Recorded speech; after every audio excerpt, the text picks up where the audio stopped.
তা হয়েছে কি, বান্ধবীর বিয়ে, তা যাবত খাবার গেছি, যাই আমার একটা মাল পছন্দ হয়েছে, সেই সুন্দর কন। তা আমাকে দেখে টু টু পাত্তাছে, আমি তো রেডি, আমিও টৌ টৌ টৌ পারি। তা আমাকে দেখে আগাতাছে, হায় কন ভিতরটা আমার একবার ভাঙ্গে গেল গা।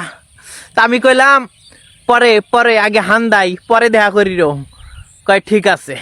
তা হান্দাইলাম, হান্দার পরে আমাকে সাইডে ডাকতাছে, এদিকে আসো এদিকে। আমি গেলাম, মানুষ মানুষ পরে পরে পরে আমাকে আহ, কিছু হবো না, আমি আছি আহ। কন চেংড়ি মানুষ ডাকতেছে, আমি না যায় পারি।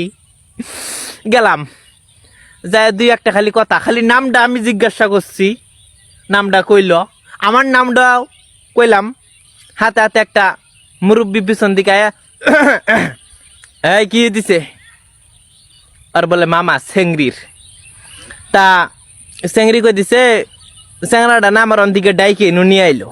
এনকে আমার পুজ করতেছে, এই তুমি আমার ভাগ্নিকে কিসের জন্য ওখান থেকে এখানে নিয়ে আসলা? তা আমি গেলাম আঙ্কেল, কাকা, ভাই, তা যেটা হয়েছে কি, না আমি না আমি আনি নেই, আন্যের ভাগ্নি আমাকে নিয়ে আইছে, কোনো কথা নাই, ডাং সরু, আমার ইচ্ছা মতন ডাঙাইলো। বিয়া খাওয়ার সাথ আমার মিটে গেছে গা, ডাং ডি খাইয়া বাইতে আয় বসছি।